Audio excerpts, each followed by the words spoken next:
여러분 이 창세기라면 여러분 온 천지를 창조하신 이야기만 기록해 놓으시는 것이 맞지 않을까 이런 생각이 갑자기 들었어요. 어? 창세기라면 하나님께서 무에서 이제 이 땅과 온 우주 만물을 창조하신 그 이야기들 그리고 왜 이 온 우주 만물을 하나님께서 창조하셨을까? 그 이야기를 중점적으로 기록해 놓는 것이 창세기인 것이죠. 그런데 왜 온 천지를 창조하신 이 이야기만 기록해 놓으시면 되지 왜 굳이 창세기의 이 마지막에 요셉의 이야기로 마무리하셨을까? 이런 고민을 한번 해보신 적 있으세요? 이상하지 않습니까? 이런 의문이 갑자기 든 거예요. 여러분 창세기 후반부를 요셉의 이 삶과 그의 요셉의 죽음의 스토리로 마무리하고 있다는 것을 이해하기 위해서는 이 요셉의 생애를 우리들이 간략하게 살펴볼 필요가 있다는 것이죠. 여러분 요셉의 아버지에게는 그 요셉의 아버지 야곱에게는 12명의 아들이 있었어요. 그중 11번째 아들이 바로 요셉이었어요. 그런데 아버지 그 야곱은 다른 자녀들보다 지극히 이 요셉을 더 사랑했어요. 그러니까 편애한 것이죠. 그런데 요셉을 더 많이 사랑했기 때문에 요셉은 그 아버지의 그 사랑을 더 많이 받았기 때문에 다른 형제들에게 미움을 받게 되었다는 것이죠. 하루는 그의 아버지 야곱이 도단 들판으로 요셉을 보내었어요. 목축을 하고 있는 형들이 어떻게 지내고 있는지 알아보라 이렇게 아버지 야곱이 심부름을 보낸 것이죠.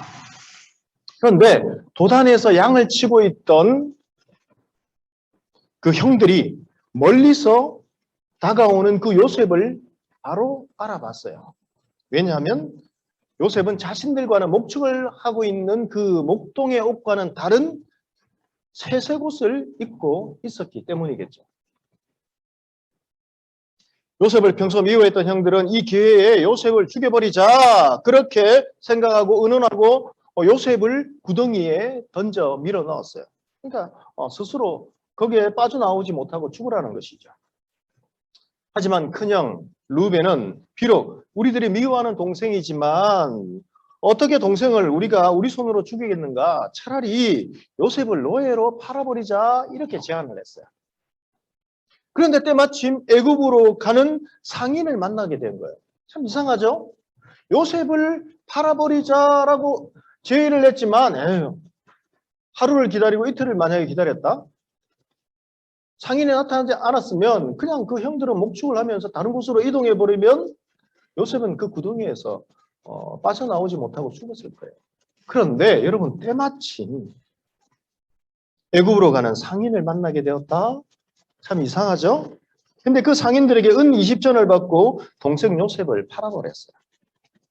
그리고는 요셉이 입고 있던 옷에 피를 묻혀서 마치 맹수에게 물려 죽은 것처럼 그것을 꾸며서 요셉이 죽었다고 그 아버지를 속였어요.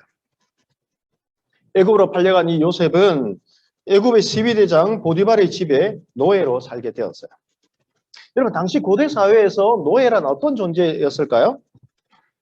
살아 움직이는 도구, 물건에 지나지 않았다는 것이죠.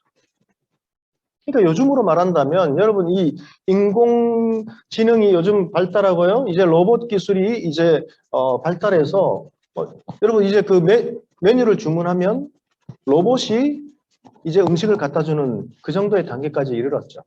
이제 조금 더 시간이 지나면 아마 저희들이 어렸을 때 만화책에서 봤던 그 상상이 실제로 조금씩 이루어지는 사회인 것이죠. 로봇이 이제 뭔가를 인간을 대신해서 많은 편리함을 주지만 그것은 물건에 지나지 않는 것이죠. 그런데 당시의 고대 사회에서 노예란 어떤 존재였는가? 바로 살아 움직이는 도구에 지나지 않았다는 거예요. 그 주인이 소유하고 있는 그 물건에 지나지 않았습니다. 그래서 노예는 인격적인 그 대우, 노동에 합당한 그 보상 이런 것들은 전혀 받지 못했다는 것이죠. 노예에게 주어진 것이 있었습니다. 그것은 무엇인가? 주인에게 복종할 의무 그 단 한 가지밖에 없었어요. 그러니 애굽에서의 그 요셉의 삶이 얼마나 고달프고 힘이 들었겠어요. 요셉에게 여러 가지 어려운 일이 많이 있었겠죠. 노예로 살아갔다는 거 얼마나 어려웠겠어요. 그런데 성경은 요셉이 노예로 살아갔던 그 보디발의 집에서 노예로 살아갔던 그 삶의 어떤 자세한 부분은 한 군데도 나오지 않아요. 그런데 그 중에서 여러 가지 어려운 일이 많았겠지만 그 중에서 정말 어려운 일을 또 기록해 놓은 것이 있는데요. 그것은 무엇인가? 그 주인 보디발의 아내의 유혹, 그것이 가장 어려운 시험이었다는 것이죠. 보디발의 이 아내는 아무도 없는 은밀한 곳에서 요셉을 계속 유혹했습니다. 한두 번이 아니라 계속 지속적으로 유혹을 했어요. 여러분, 보디발의 아내 입장에서 본다면 이건 유혹이 아니죠. 그냥 살아 움직이는 물건에 대해서 명령을 내린 거예요. 하지만 요셉은 복종할 수밖에 없는 이 노예의 신분이었지만 그 유혹을 단호히 거절하죠. 그 결과는 무엇이었습니까? 결국 감옥에 갇히게 되었다는 것이죠. 요셉은 하나님을 경외하는 이 믿음으로 그런 단호한 선택을 했습니다. 그렇지만 결국 누명을 쓰고 옥에 갇히게 된 것이죠. 여러분, 형들의 그 미움을 받아서 노예로 팔려간 것도 너무나 억울한데 그 부인을 강간을 하려다 미수에 그친 흉악범이라는 그 누명까지 쓴 거예요. 그런데 요셉이 갇힌 그 감옥은 평범한 감옥이 아니었어요. 왕의 죄수들만을 가두는 감옥.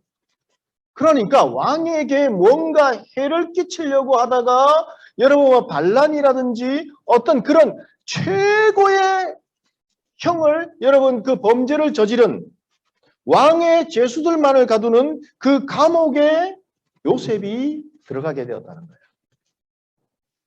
그런데 여러분 이 감옥에 들어가게 되면 왕의 특별한 사면이 없으면 왕의 특별한 은총이 없으면 죽기 전까지는 절대로 나올 수 없는 감옥이었다고 해요. 여러분 왕의 시위대장이었던 보디발은 요셉이 얼마나 미웠으면 평생토록 그 감옥에 가서 죽어라. 왕의 죄수들만을 가두는 그 감옥에 요셉을 집어 넣어버렸어요. 여러분 아무도 요셉의 억울함을 변해주지 않습니다. 알아주지 않습니다. 관심도 없습니다. 언제 죽을지 모르는 그 감옥에서 평생 갇혀 있다가 죽을 그 운명에 이 요셉이 처하게 된 것이죠. 이 절망의 감옥에서 무려 몇 년을 지내었는가? 요셉이 12년을 지내었어요. 억울하게 옥살이하면서 기약 없이 보낼 수밖에 없었던 그 감옥. 하지만 하나님 아버지께서는 요셉을 계속해서 그 감옥에 내버려 두시지 않으셨다는 거예요. 절망의 그 자리, 아무도 눈여겨보지 않는 여러분 어떤 낙심의 그 자리가 하나님의 섭리의 이 손길의 자리로 변화된 거예요. 여러분 이 바로 당시에 여러분 이 살아있는 신이라 물론 한글 성경에는 바로 이렇게 번역되었지만 파라오예요. 파라오. 이 파라오는 어떤 존재였는가? 당시 살아있는 신이다. 그렇게 백성들에게 추앙되는 존재였어요. 그런데 파라오의 꿈을 하나님의 도우심으로 요셉은 그 꿈을 풀고 해석을 하게 되는 것이죠. 이 일로 요셉은 극적으로 풀려나게 되고 후에 여러분 30살의 나이에 이집트의 총리로 기용이 되었어요. 그리고는 여러분 이집트, 이 애굽의 총리가 된 요셉은 창고를 크게 짓기 시작했죠. 그리고 엄청난 곡식을 비축하기 시작한 거예요. 이 바로 왕의 꿈, 이 파라오가 꾼 여러분 그 꿈의 내용처럼 애굽에는 7년 동안 풍년이 계속 지속되었어요. 이렇게 지속되는 풍년에 앞으로 닥쳐올 7년간의 그 흉년을 대비해서 엄청난 그 식량을 비축했던 것이죠. 한번 생각해 봤어요. 요셉이 그 엄청난 애굽의 백성들뿐만 아니라 애굽의 주변에 있는 그 백성들까지 양식을 구걸하러 올 정도였는데 그 양식을 나누어 줄 정도면 얼마나 큰 창고를 지었을까? 그것이 쉬웠을까? 여러분 요즘 저번에 큰 물류센터에 불이 난 거 보셨죠? 그 규모가 엄청나요. 그 축구장에 몇 배가 된다고 하는데요. 그런데 그 정도의 창고를 짓는다고 해서 애굽의 백성들이 다 여러분 7년간 먹고 남을 정도의 양식을 비축할 수 있을까? 불가능하죠. 그럼 도대체 얼마나 큰 창고를 이 요셉은 총리가 되어서 지었을까? 그렇다면 그 거대한 이 공사를 어떻게 반대 세력이 그렇게 반대하는 어떤 여러 가지 모함과 반대가 있었을 건데 어떻게 그것을 극복하고 지을 수 있었을까? 성경은 정확하게 기록하고 않지만 여러분 그런 일이 분명히 일어났을 거예요. 근데 그보다 더 중요한 것을 성경은 기록해 놓은 거예요. 그것이 무엇인가? 오늘 우리들이 읽은 이 창세기에 다 기록되어 있는 거예요.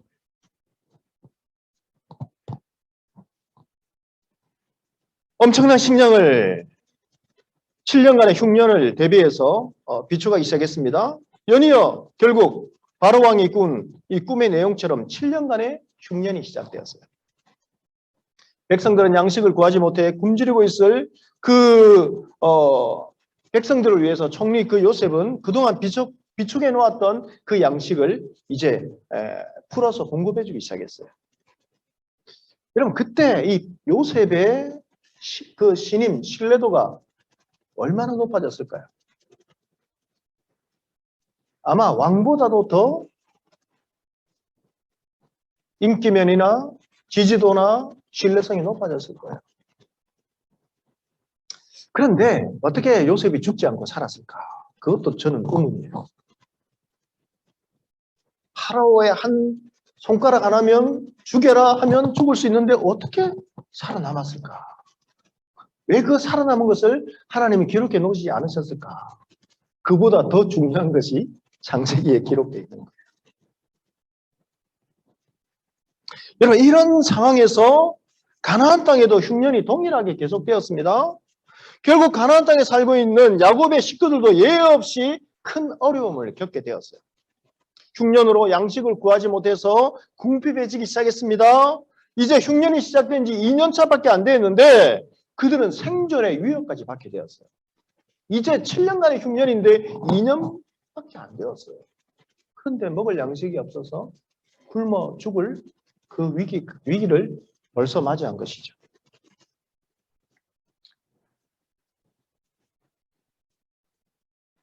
야곱은 무슨 생각이 들었을까요? 야곱뿐만 아니라 이스라엘 백성들은 무슨 생각이 들었을까요? 그 중에서 야곱을 한번 생각을 해봤어요. 야곱이 이 흉년을 맞으면서 어떤 생각이 들었을까? 하나님께서 그 야곱을 이름을 바꿔주셨어요. 이스라엘이라. 이름을까지 바꿔주신 하나님의 자녀 백성들이에요. 그렇다면 야곱이 이런 생각을 하지 않았을까? 저 혼자서 한번 상상을 한번 해봤어요. 하나님 무엇을 하고 계십니까? 코로나 시대를 겪으면서 우리 믿음의 자녀들이 질문할 수 있는 그런 동일한 질문을 야곱도 했을 것 같아요. 이스라엘 백성들도 했을 것 같아요. 하나님 무엇을 하고 계십니까? 하나님께서 약속하시지 않으셨습니까? 하나님이 약속하신 가나안 땅이 아닙니까? 하나님께서 가라고 하신 이 땅에 들어왔는데 어떻게 이 가나안 땅에서 이런 일이 일어날 수 있습니까? 하나님 예배를 잘 드리고 우리가 하나님을 떠난 적이 없는데 왜 이런 일이 일어날 수 있습니까?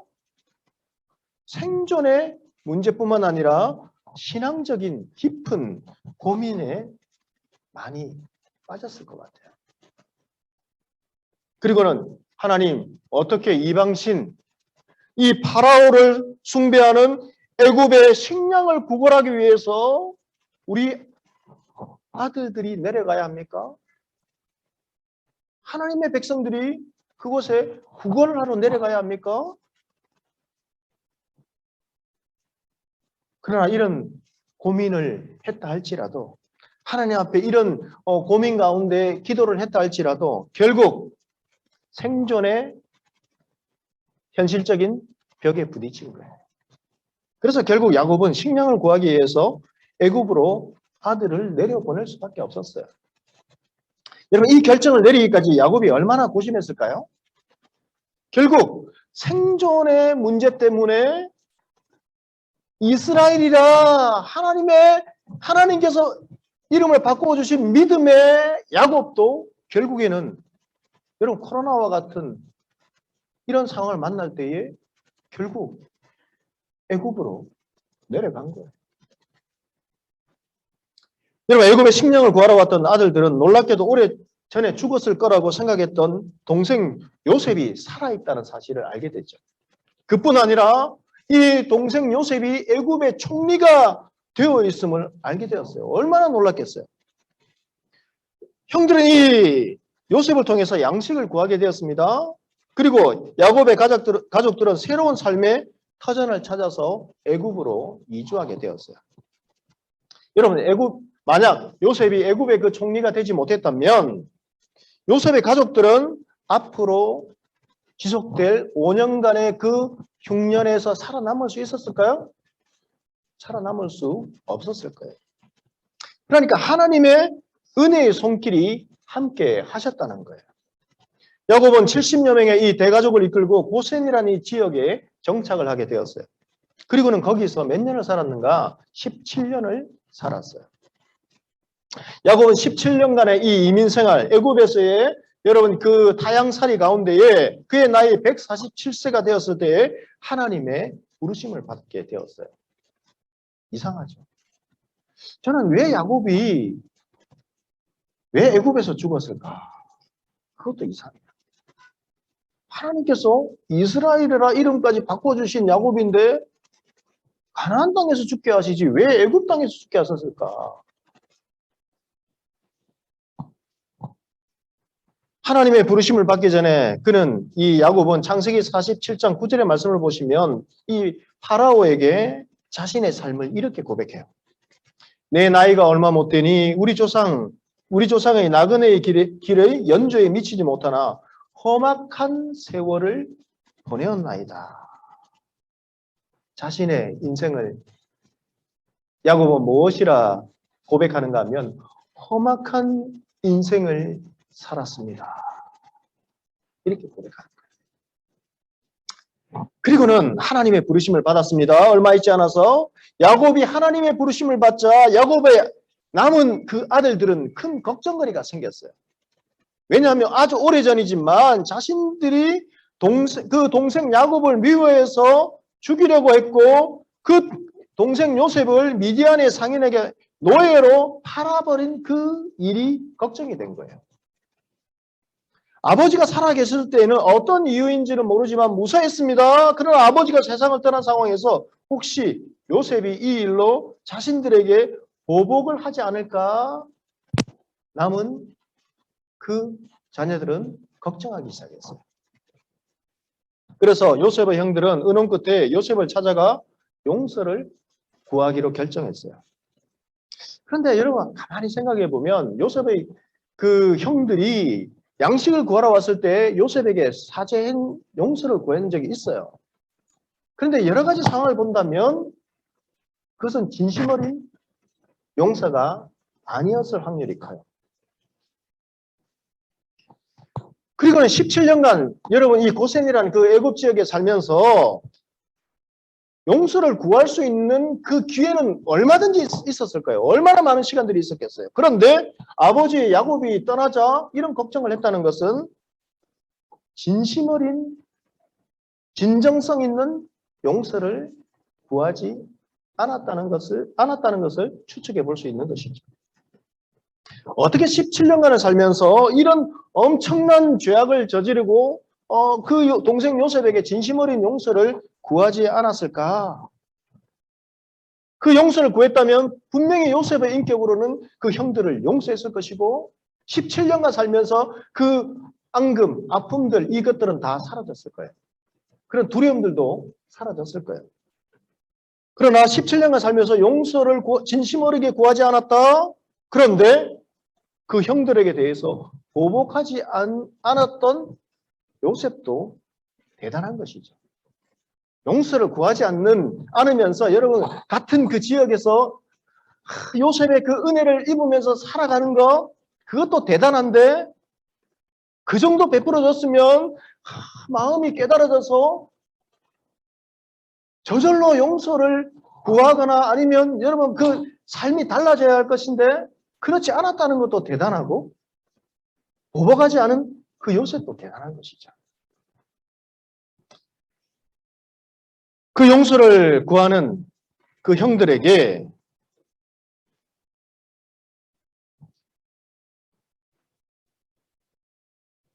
아니죠.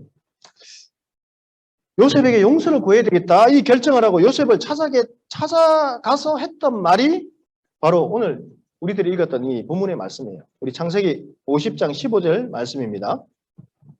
요셉의 형제들이 그들의 아버지가 죽었음을 보고 말하되 요셉이 혹시 우리를 미워하여 우리가 그에게 행한 모든 악을 다 갚지나 아니할까 하고 그리고는 이렇게 의논하고 요셉에게 가서 용서를 빕니다. 창세기 50장 16절에서 17절 말씀이에요.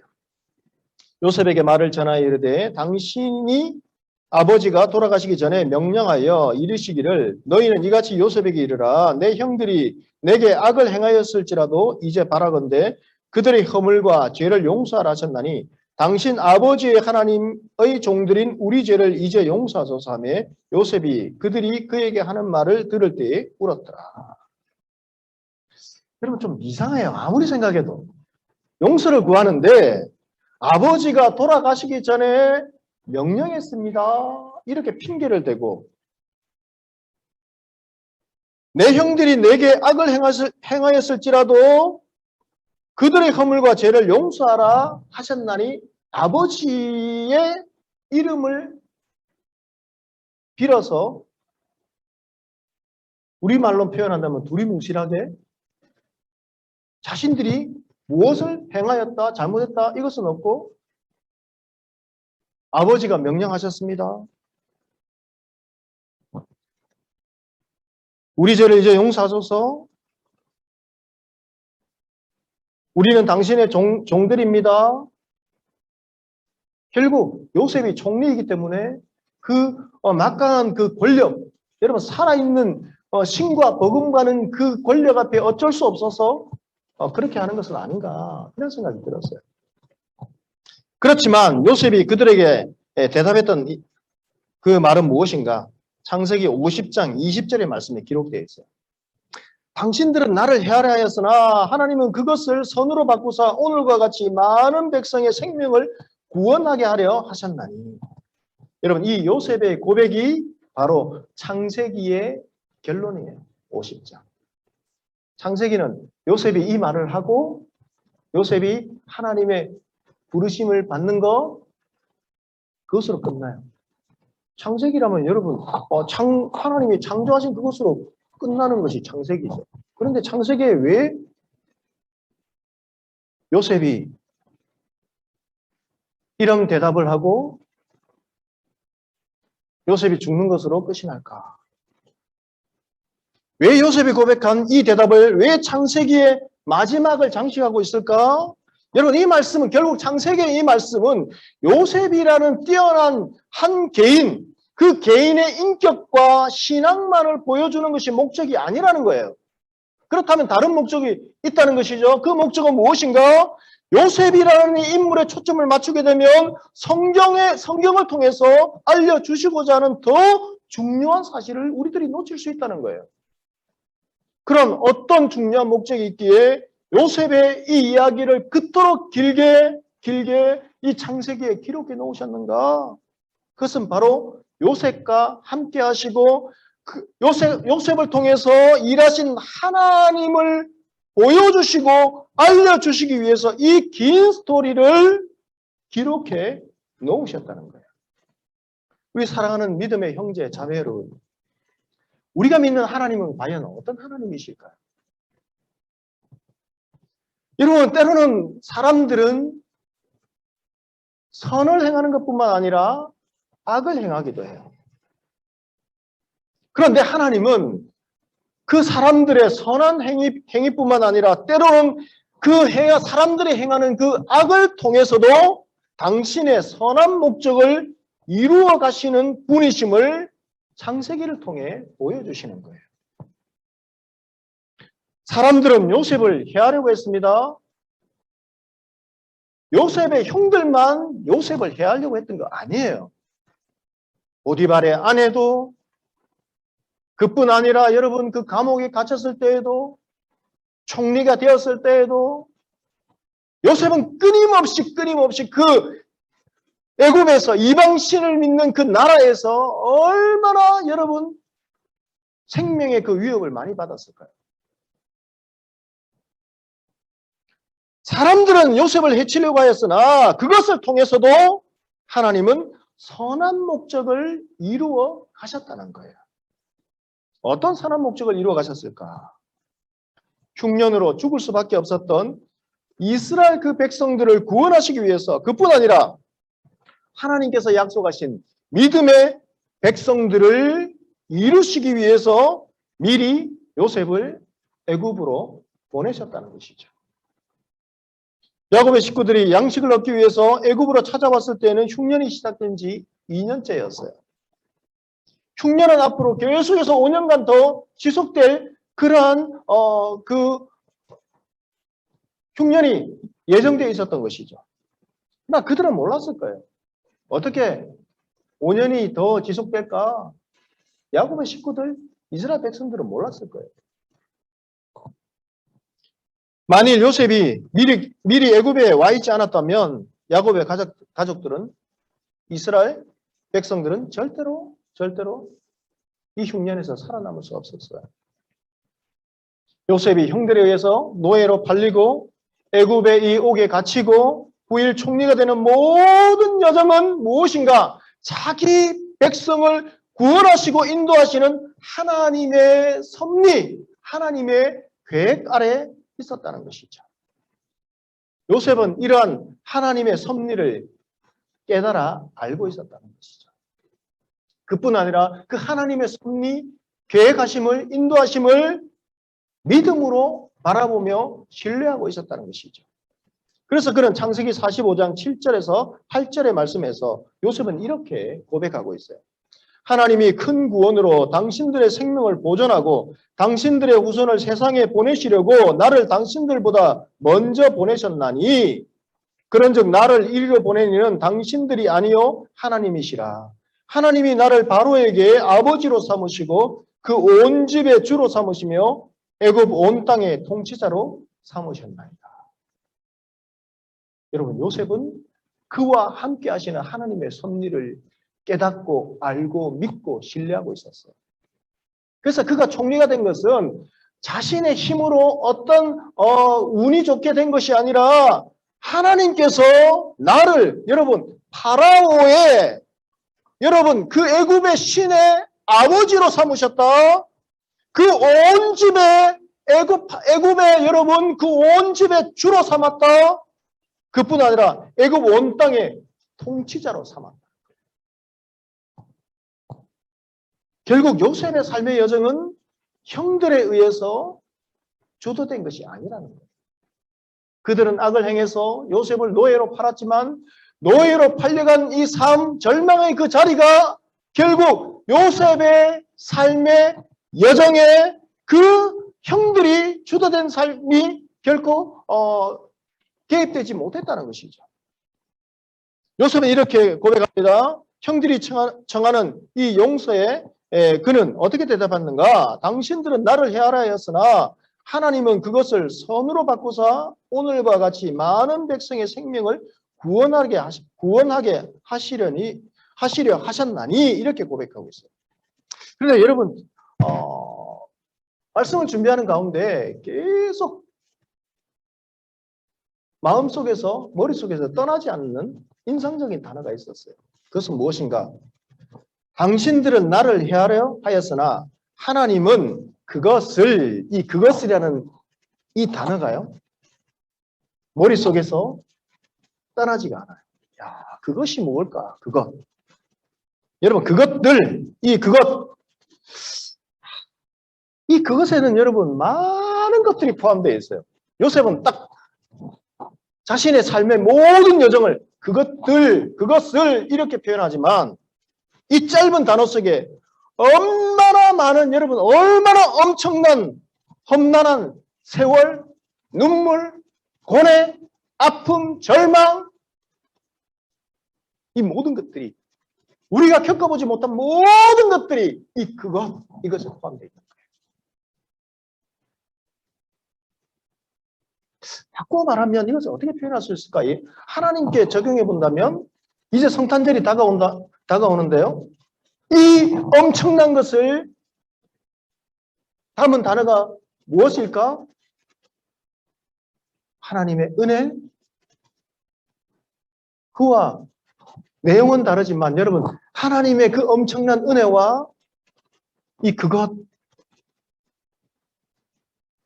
인간적으로 본다면 여러분 얼마나 험난한 고난의 세월을 보내었겠어요. 상상이 안 가는 어쩌면 우리들은 도저히 여러분 이해할 수 없는 엄청난 고난과 고통의 깊이를 담고 있는 그 단어가 요셉이 고백한 당신들은 나를 헤아려 했으나 하나님은 그것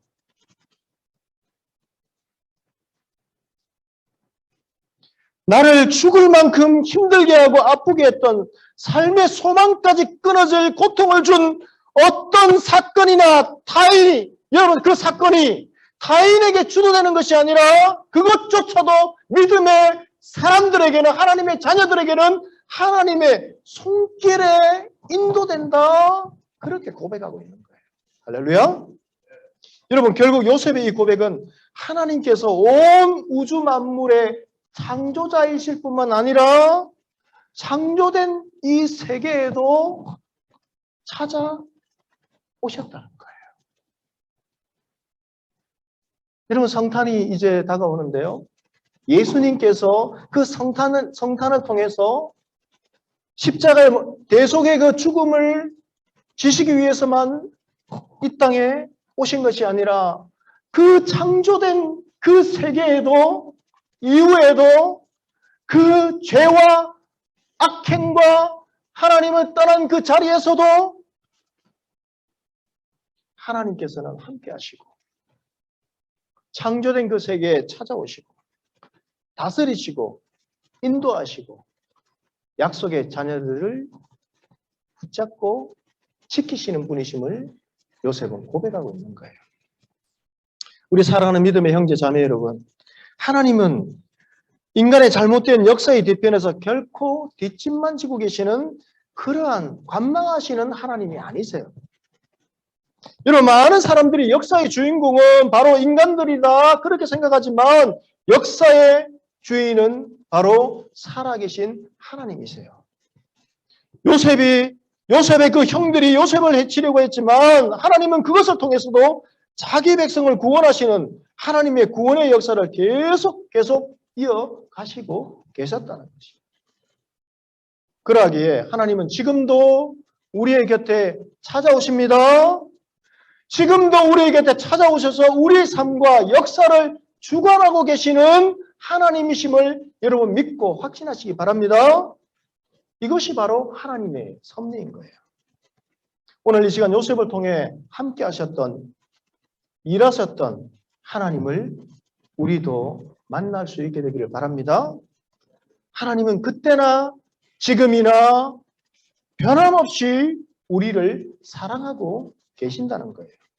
여러분 이 사실을 창세기에 기록해 놓으신 거예요. 그냥 온 우주 만물을 창조하시고 그것으로 끝인 것이 아니라 때로는 실수하고 넘어지고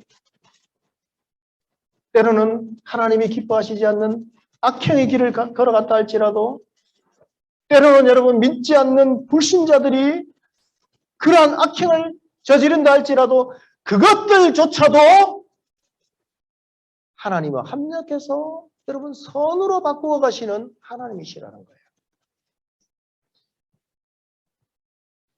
어제 극동방송에서 내 생애 가장 행복한 선물이라는 이 라디오로 전도 축제를 했어요. 이 초청잔치를 놓고 한 달 전부터 믿음의 청취자들을 모두 다 기도했어요. 복음을 전하기 위해서, 예수님을 영접하고 구원받도록 하기 위해서, 또 구원의 확신을 갖도록 그렇게 한 달 전부터 기도했던 것 같아요.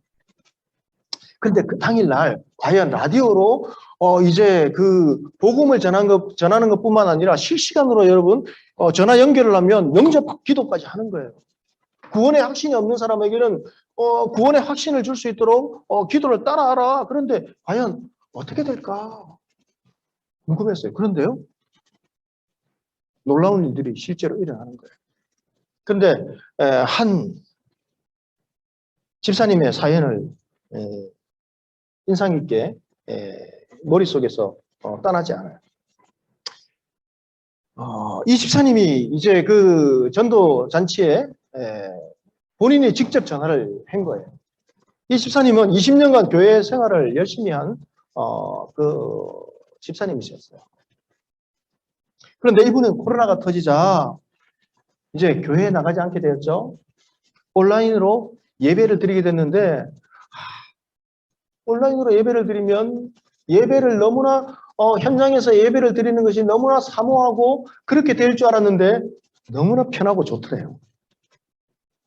교회 나가지 않으니까요, 그렇게 좋더래요. 자기 신앙생활하는 그 스타일에 딱 맞아서 너무 좋더라는 거예요.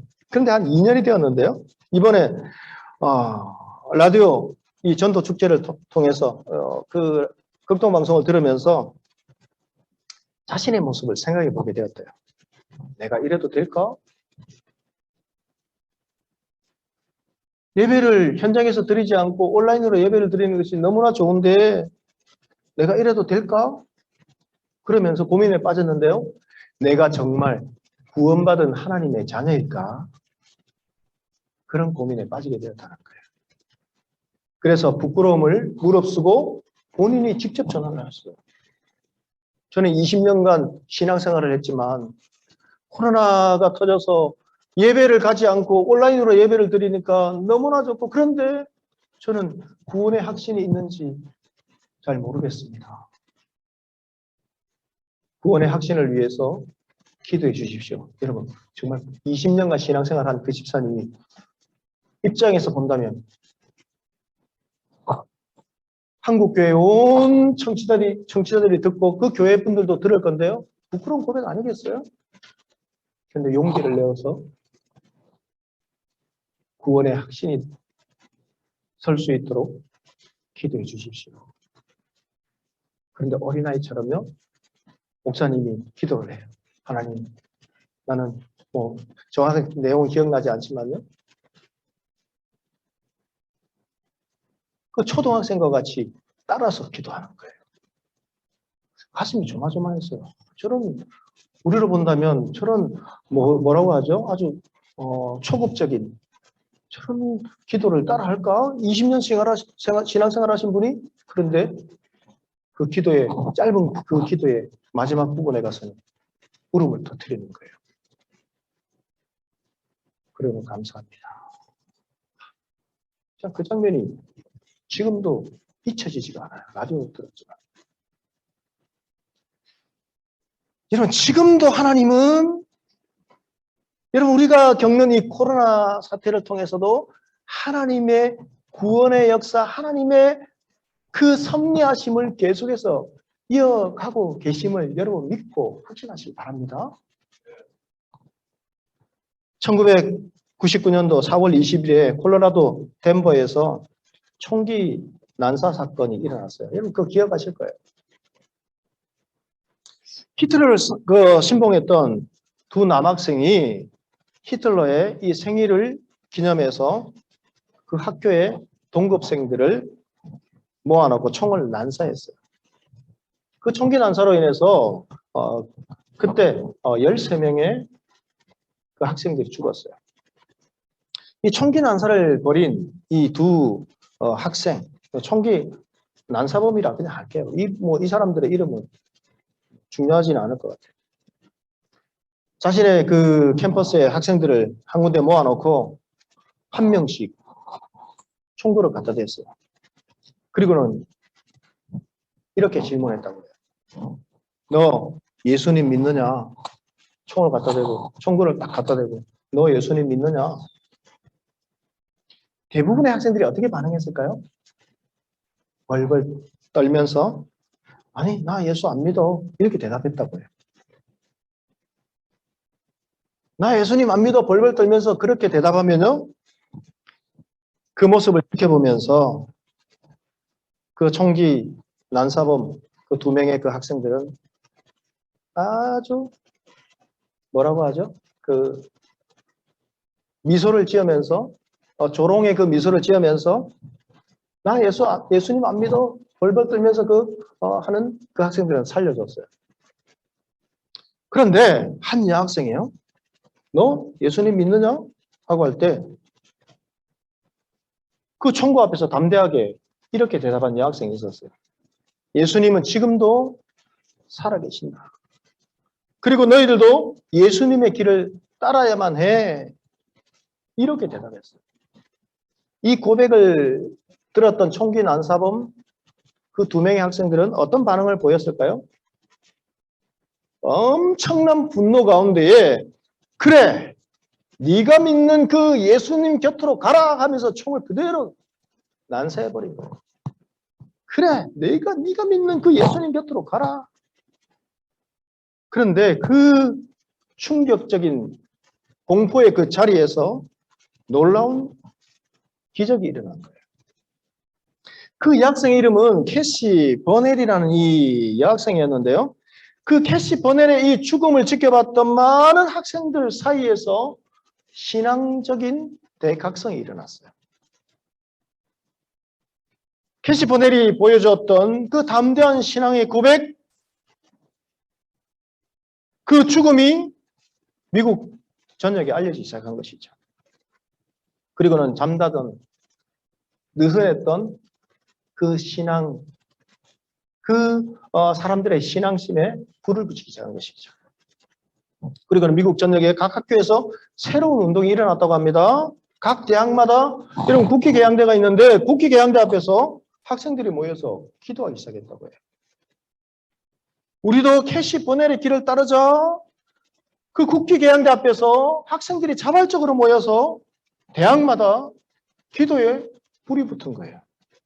그리고는 그 기도를 끝내고 인사를 하면서 헤어질 때 국회 개양대 앞에서 만납시다. 그렇게 인사하고 헤어졌다고 해요.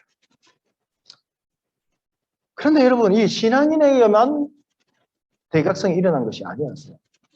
그 국회 개양대 앞에서 기도하는 그 모습을 지켜보던 많은 불신자 학생들이 왜 캐시 버넬은 그런 신앙의 고백을 하면서 죽었을까? 의문을 가지기 시작한 거예요. 그리고는 자신들의 삶에 대해서 진지한 고민에 빠지기 시작한 것이죠. 그리고 자신들의 삶에 대해서 진지하게 돌아보는 계기가 되었다고 해요.